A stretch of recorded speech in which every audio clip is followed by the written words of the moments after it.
শক্তিশালী তরুণদের দিকে নজর মানব পাচার চক্রের। দরিদ্র ও শারীরিক সামর্থ্যবান তরুণ যুবকদের চিহ্নিত করে চক্রটি। ভুক্তভোগীদের পরিবার এখন লাখ লাখ টাকার ঋণে জর্জরিত।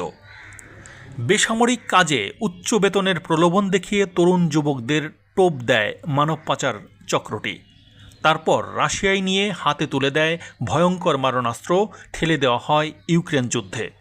কেউ কেউ মাত্র 1 মাসের প্রশিক্ষণ পায়, আবার কেউ বা বিনা প্রশিক্ষণেই যুদ্ধের ময়দানে যেতে বাধ্য হন। রাশিয়ায় যুদ্ধদাস পাঠাতে মাঠ পর্যায়ে কাজ করছে একটি সংঘবদ্ধ গোষ্ঠী। বিশেষ করে চক্রটির নজর অর্থনৈতিকভাবে দুর্বল এবং শারীরিকভাবে শক্তিশালী পুরুষদের দিকে। আন্তর্জাতিক মানবাধিকার সংগঠন ফোর্টিফাই রাইটস ও ট্রুথ হাউন্ডসের এক প্রতিবেদনে এসব তথ্য উঠে এসেছে। সোমবার মানবাধিকার সংগঠন দুটির প্রকাশিত অনুসন্ধানী প্রতিবেদন প্রকাশিত হয়।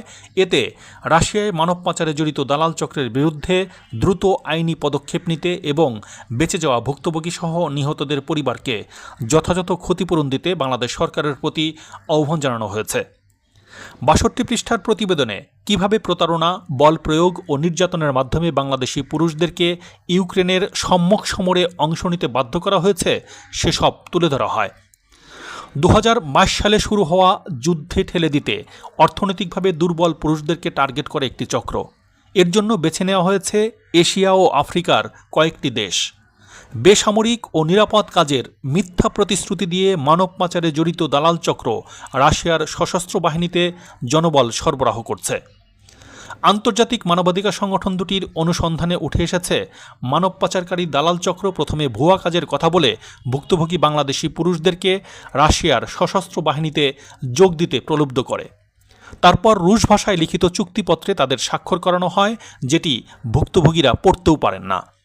এরপর তৃতীয় একটি দেশের মাধ্যমে তাদের পাচার করে দ্রুত রাশিয়ার সামরিক স্থাপনাগুলোতে স্থানান্তর করা হয়। সেখান থেকে ইউক্রেনে গিয়ে রাশিয়ার পক্ষে সৈন্য হিসেবে যুদ্ধ করতে তাদের বাধ্য করা হয়। অন্তত একজন বেঁচে ফেরা ভুক্তভোগী বলেন, রাশিয়ায় পৌঁছানোর সঙ্গে সঙ্গে তাকে জানানো হয় তাকে ক্রয় করা হয়েছে যুদ্ধ করবার জন্য।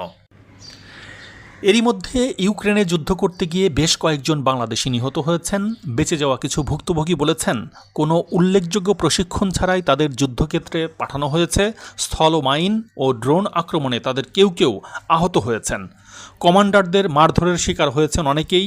বেতন আটকে রাখার পাশাপাশি কোনো ছুটিও তাদের দেওয়া হয়নি, এমনকি তাদের পাসপোর্টও জব্দ করা হয়েছিল। পালানোর চেষ্টা করলে মেরে ফেলার হুমকি দেওয়া হতো। বাংলাদেশ থেকে তাদের পরিবার ঋণ করে তাদের বিদেশে পাঠিয়েছে, ফলে তারা এখন লাখ লাখ টাকার ঋণে ডুবে রয়েছেন। ফোর্টিফাই রাইটস ও ট্রুথ হাউন্ডস এক যৌথ বিবৃতিতে বলেছে, চুক্তিকারী এজেন্সি ও কোম্পানিগুলোকে কর্মী সরবরাহ নিয়োগের ক্ষেত্রে শ্রমিকদের নিরাপত্তা পূর্ণাঙ্গভাবে নিশ্চিত করতে হবে। কোনো অবস্থাতেই শ্রমিকদের শোষণ, বল প্রয়োগ বা নির্যাতনের শিকার হতে দেওয়া যাবে না। রাশিয়ার সশস্ত্র বাহিনীতে বাংলাদেশি নাগরিকদের পাচারে জড়িত দালাল চক্র ও চুক্তিকারী এজেন্সিগুলোকে দ্রুত তদন্তের মাধ্যমে জবাবদিহির আওতায় আনতে হবে। পালেরমো প্রটোকলের অধীনে মানব পাচার দমন ও প্রতিরোধে গৃহীত জাতিসংঘের চুক্তিতে রাশিয়া একটি স্বাক্ষরকারী দেশ। এই চুক্তি অনুযায়ী প্রতারণা, জালিয়াতি বা কারো দুর্বলতার সুযোগ নিয়ে আদায় করা সম্মতি আইনগতভাবে বৈধ নয়। চুক্তির ভাষা না বুঝে স্বাক্ষর করা কোনো ব্যক্তির সজ্ঞানে সম্মতি হিসেবে গণ্য হতে পারে না। এটি কোনো স্বাভাবিক অভিবাসন নয়, এটি শোষণ, যা মূলত মানব পাচার। অর্থনৈতিক, সামাজিক ও জাতিগত বৈষম্যের শিকার মানুষদের রাশিয়া তার যুদ্ধ টিকিয়ে রাখতে শোষণের হাতিয়ার হিসেবে ব্যবহার করছে। এটি কেবল জনবল সরবরাহের ঘটনা নয়, এটি পদ্ধতিগত শোষণের একটি চিত্র। ইউক্রেন যুদ্ধে রুশ বাহিনীর উল্লেখযোগ্য ক্ষয়ক্ষতির পর রাশিয়া শোষণমূলক নিয়োগ কৌশলের দিকে ঝুঁকেছে। বিশেষ করে দক্ষিণ এশিয়ার দেশগুলো থেকে নিরীহ মানুষদের প্রলোভন দেখিয়ে পাচারের মাধ্যমে সৈন্য সংগ্রহের প্রবণতা বেড়েছে। এর ফলে ইউক্রেনে রুশ আগ্রাসন দীর্ঘায়িত হচ্ছে, ইউক্রেনের জনগণের দুর্দশা বাড়ছে, বৈশ্বিক শান্তি ও নিরাপত্তা ক্ষুণ্ণ হচ্ছে এবং বিদেশি নাগরিকরা রাশিয়ার সামরিক লক্ষ্যের বলির পাঠা হয়ে উঠছেন।